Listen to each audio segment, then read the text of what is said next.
The reason it's a great film is that it's the first great counterculture film. A lot of people would say Easy Rider is the first great counterculture film, but Easy Rider was too on the nose. Texas Chainsaw Massacre is a place where you really can't trust anyone over 30, and you can't trust anyone that lives beyond the city limits. That's sort of where America was going in the 60s. The youth culture didn't just supplant the previous generation, they took over. They wanted to eliminate the previous generation. And so this was the movie that had that violent element. It's just a great pastiche of new things that have not been seen before. A lot of people thought that it was a documentary. People were less sophisticated about film at the time, but it was shot that way and edited that way. And from the opening crawl to the very end of it, it was portrayed as something that really happened, to the point where today there are people who believe that it really happened.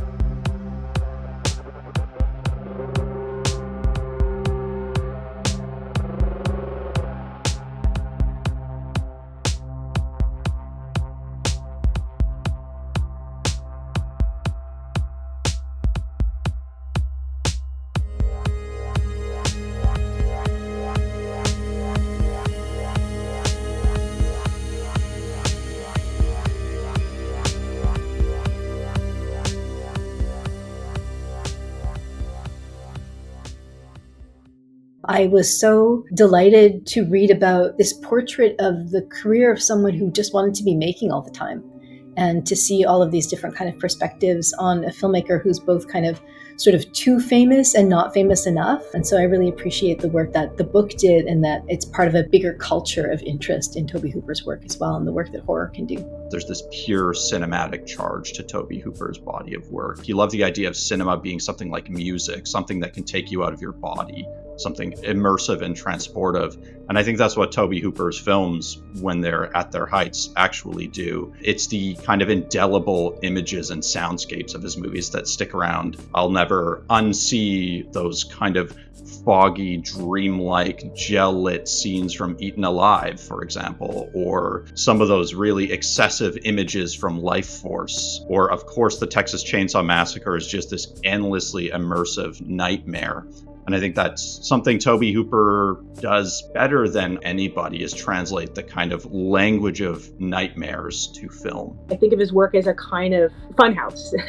And a funhouse is where all of these seeming opposites coexist and resonate in strange ways. That kind of logic of analogy, that language of association, the kind of poetry, visual poetry that we see. I love his set pieces. I think they are so beautifully composed and unsettling. He holds on things a little too long, and that is perfect for the amount of tension he builds. His films are legitimately scary, and he is funny. I mean, it's a dark humor where you can kind of take a breath because, all right, that's kind of funny, even though it's sick.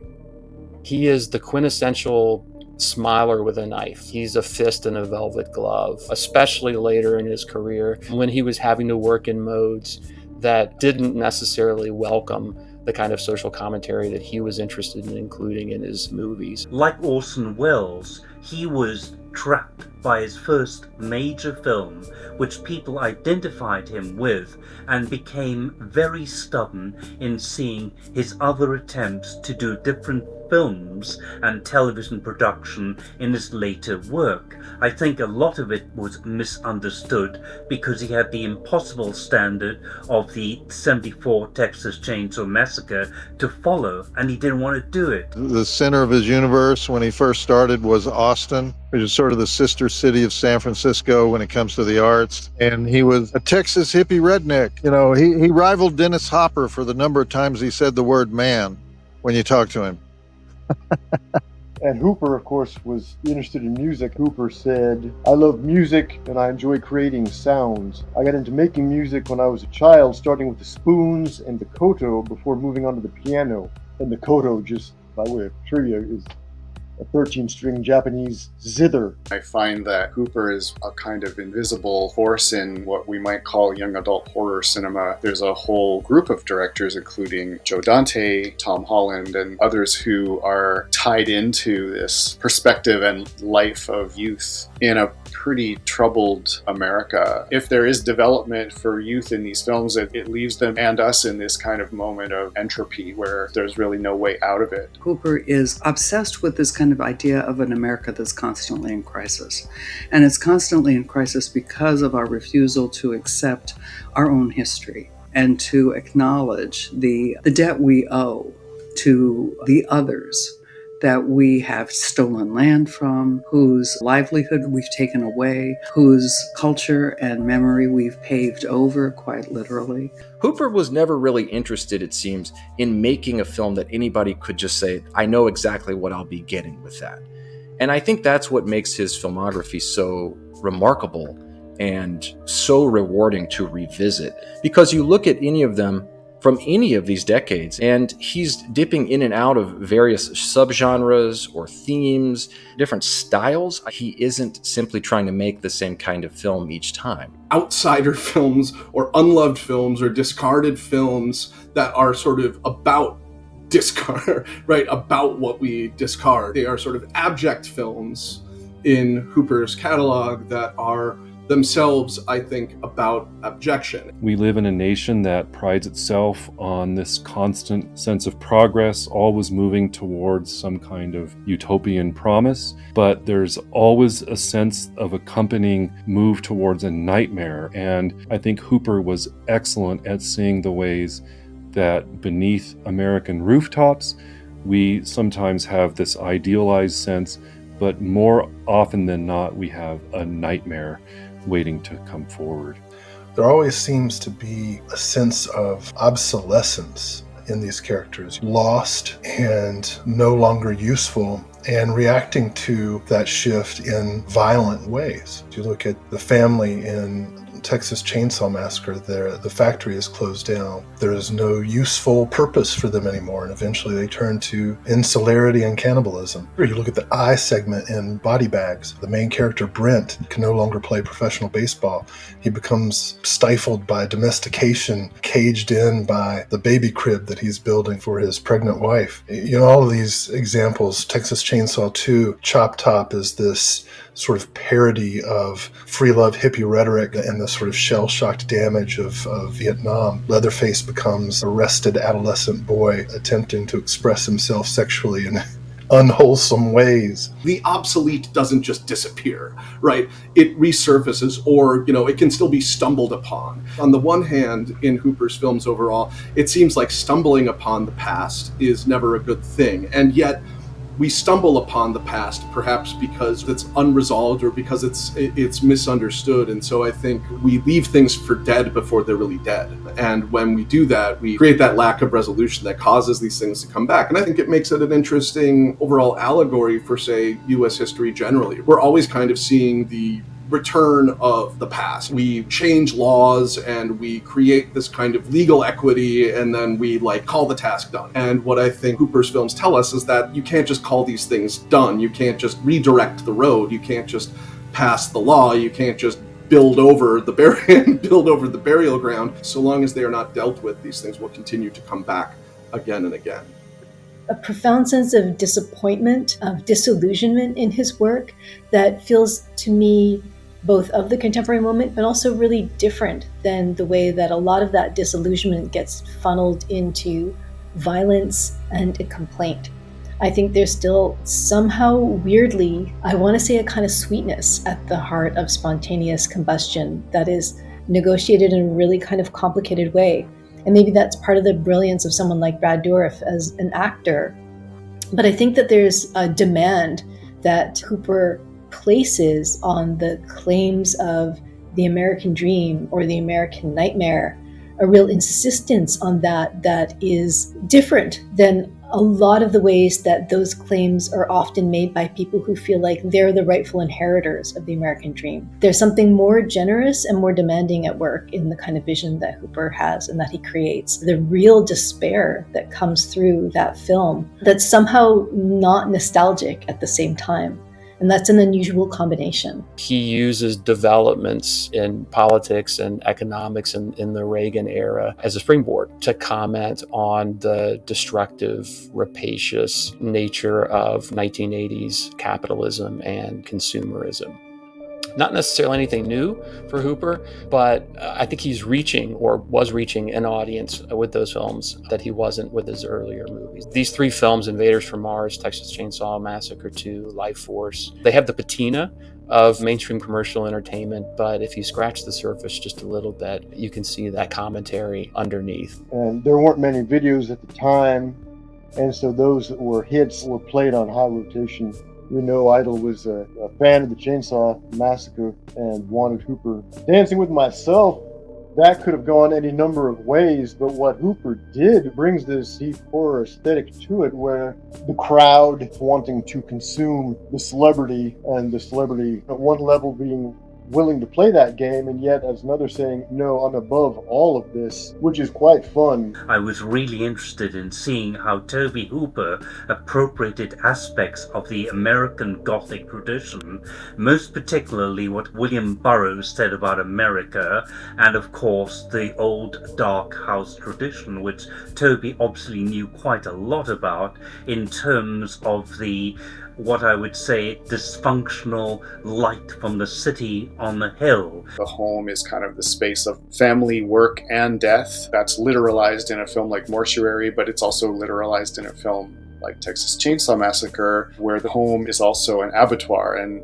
also a place where all things come to die and to be reduced to their animality. The main attraction of Tobe Hooper's cinema is the house, which is also, remember, the center of capitalism, where people were trying to rethink the family, rethink how to be together in a house. He's made statements about the dinner scene in Texas Chainsaw Massacre as being about a kind of repudiation of those kind of normative family relations. So if you go through his films, The Funhouse and Salem's Lot and Poltergeist and all the way to Toolbox Murders, which is an amazing movie, by the way, not only the house, the way the house is dressed. The dressing is just so brilliant, and it adds a texture of tactility to our experience. He kind of immerses us in the experience of trauma. I was interested in Poltergeist for a number of reasons. One is because it is so often attributed to Steven Spielberg instead of Tobe Hooper. Just because Spielberg produced it doesn't mean that he shot it. It's just doesn't have his sensibility. I guarantee you Steven Spielberg had no time to ghost direct Poltergeist. He was doing other things. If this was an episode of Forensic Files, we could prove by Steven Spielberg's schedule that he did not ghost direct Poltergeist. You know, if that's the only way that we can end up getting rid of that myth. Poltergeist is not only a masterpiece, but it's his masterpiece.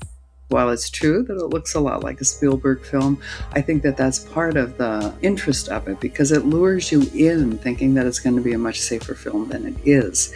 And instead of which, you find yourself really quickly enmeshed in a lot of the darker themes that haunt Tobe Hooper throughout his career. You have this horrible suburban subdivision that is built on the land of a cemetery. And the developers have told people that it's okay. We moved the cemetery. It deals a lot with the kind of odd isolation that people put themselves in. So this idea of moving out to the suburbs, that was to be with people of your own class and kind. And I think there was this feeling, like especially in the 50s and 60s, people would be having, these little neighborhood get-togethers because you were all the same tribe. And in fact, what people found was that they moved into heavy-duty isolation. To have a middle class is not just that there are problems about the middle class, that it's sterile, that it's disorienting, that it removes you from the real concerns of life. But the thing that particularly worries him is that there has to be a lower class. And then the question always comes, how long are they going to peacefully stay buried underground before there is some kind of rising up and demanding of accounts? Being in America now for 40 years, I realize what a nasty place it can be, as opposed to the images which are beamed to us when we're in Britain and elsewhere. We're looking at kind of the real America, the rot at the center of the real America, bubbling sewage sludge in a landscape that seems like it can't grow anything but tombstones and factories and power lines, and on the verge of apocalypse where everything's about to tip over in a very cosmic way. What are we like? What are Americans like? What What is it about our curiosity, our drive for success, our drive for great wealth or position? What is it about us that fuels that? And why haven't we learned yet that sometimes that drive can lead to ugliness in our behavior, cruelty towards others, and violence? This is a theme that recurs throughout Tobe Hooper's filmography, in that he's often destabilizing customary ways of thinking about or seeing, especially American culture, but I would argue human and anthropocentric culture more largely. Both films deal with the triune brain theory or the lizard brain theory to explore or destabilize ideas around human exceptionalism, showing these manifestations of the lizard brain swallowing human characters whole.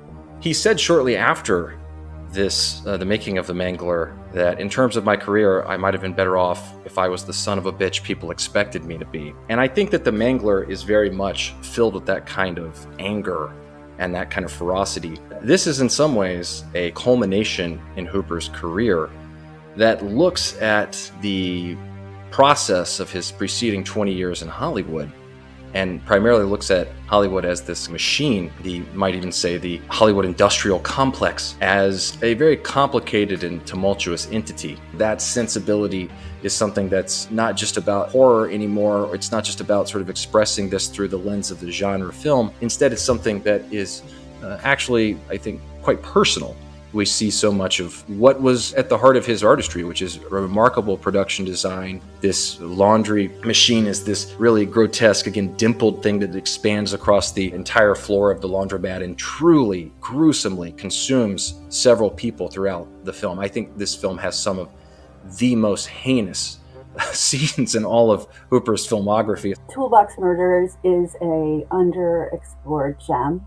It's a strange film, and I think that's why I like it. It is, for the first half, a slasher, and then in the second half it does this 180 and it becomes this gothic woman's film. And he's making all kinds of references to, I think, avant-garde films of the 20s and 30s especially. It's definitely one of those strange places where it seems bigger on the inside than on the outside, but it's also big on the outside. It's looming. And one of the things that's so striking about it is the film has a townhouse hidden within the walls, and that's where the killer's lair exists. And many of his films feature that kind of idea that there's a space within a space. In Poltergeist, when all hell breaks loose, literally, and the closet opens up and there's a whole new dimension. And in Texas Chainsaw, in the various dining room scenes, there's that kind of door that opens up and horrible things come out of it. Toolbox Murders is really about Tobe Hooper's ambivalence about being in Hollywood and how he really wanted to make it, how after he made the incredible Texas Chainsaw Massacre, he was really trying to break into Hollywood. And for like an entire decade, he didn't have final cut on any of his films, which really impinged on Hooper's creativity. I think one of the things that I really enjoyed with this project was revisiting a filmmaker who has made a film that, for me, as for so many people, remains maybe the most frightening film ever. A film that has shown up in my dreams, running like a film in real time and feeling in real time like it's going to be completely inescapable in a way that no other movie ever has. You know, if you look at a character like Sally, who ends up becoming so incredibly marked by the experience that we can't even read her final reaction as any one response. We have hysteria, but we have hilarity and terror and relief and all of these mixed emotions in it. I was probably too young to see it, and it was a midnight screening, pretty much changed my life. And I think I've seen the film 20 times and I still see new things in it. These odd adjacencies, these strange abutments within the film. Suddenly we have the announcement of a police authority, and then we have a drunken prophet in a graveyard foretelling the future, a promise to deliver the annals of American history. All the sort of cinematic basics are kind of upended and up for grabs. That's why people are celebrating it 50 years later. There's nothing like it. It set the tone for so many other films. It's a work of art. This is a movie that blew me away, like in every way, and I think that it is the most effective horror film ever made. why is it so scary? It's broad daylight. And I thought, that's brilliant, right? And so when I see films like that now, I'm like, thank you, Tobe Hooper. You showed us all how to do that. That's brilliant. I mean, the guy has it all. He should be respected. Nobody thought of Tobe Hooper as having a body of work. He was considered a journeyman. He should be studied as an auteur. He was an auteur. The ways in which some of the kind of devalued qualities of these films have now kind of circled back. Something I'd love to see more of is continued restoration and release of Hooper's films and television episodes on streaming platforms and in physical media. The ongoing projects of high definition restoration of many of his films have revealed to a lot of critics just how beautiful his films are, just how technically accomplished, and how narratively and thematically complex they can be. The television work that Hooper did is something that I had hoped we could cover more thoroughly. He was hired to direct no fewer than 3 pilots for series, and you don't hire someone to direct a pilot when you're not confident that their vision could carry your whole show. Maybe it's also a bit of the Hooper brand that people were looking for, sort of like this will give us an edge, but I also think it's the Hooper sensibility. It's a political sensibility and it's an aesthetic sensibility. So I would like to see a lot more done on the television work. One of the things that would really drive my interests would be to understand more about Hooper's international reputation, to see what kind of filmmakers outside of the United States are drawing on Hooper's influence. Biographical details and dimensions of his life and work, and how that shaped some of this sort of rocky terrain and trajectory of his career, because I think he, in the American context, has one of the most fascinating careers because he was working both inside and outside of the system almost throughout it and could never quite find any kind of stable footing for more than 1 or at most 2 films at a time. The thing that the critical studies don't take into consideration so much is the business side. All of those things affect the final product, and they have to start taking into consideration the technology of the time. The world that Tobe Hooper lived in when he made all of his films doesn't exist today. What I'd actually like to see more of is a consideration of his work in the context of some of his fellow horror directors. So these are filmmakers that he's often associated with, people like Wes Craven and George A. Romero. There's a real discounting of the movies by these filmmakers that came later in the 1980s and the 1990s and the early 2000s. Instead, there's a tendency to focus on their radical work from the 1970s and the connections between those films. More of this somewhat different way of doing horror criticism, more focused, more performative, in some ways less critical distance, right? Like being really trying to be as involved in what's going on as possible. I think there's a lot of room left for Texas Chainsaw Massacre criticism, just a new kind of criticism, especially considering some of the areas that Hooper is so beautifully attentive to, like when it comes to his interiors, his spaces. So let's have an architect sit down with a scholar who works on the ecology of space. Of course, Texas Chainsaw Massacre and Poltergeist have gotten plenty of attention, as they should. But I think we could use a book on Salem's Lot. Salem's Lot is brilliant. I don't think anything comes close to Tobe Hooper's version of Salem's Lot.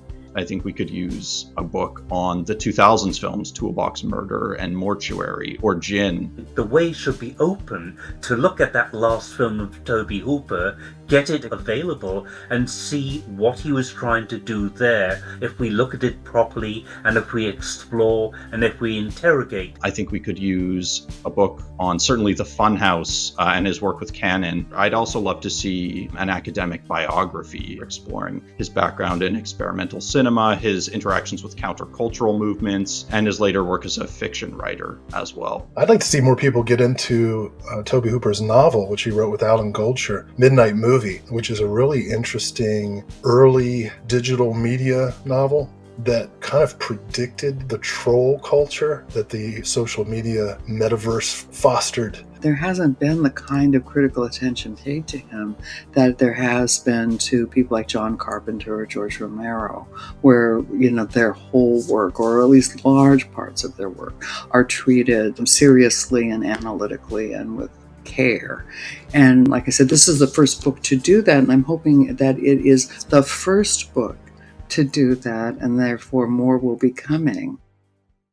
So let's get to those drive-in totals. We've got 2 breasts, innumerable dead bodies, lengthy analysis of suggestively shaped utensils, if you know what I mean, and I think you do. Not 1, but 2 full-length essays on The Mangler, extensive chainsaw foo, Peter, Paul, and Mary foo, intertextuality foo, triune brain theory foo, abjection foo, and a whole lot of overthinking it. So 4 stars. Joe Bob says, check it out.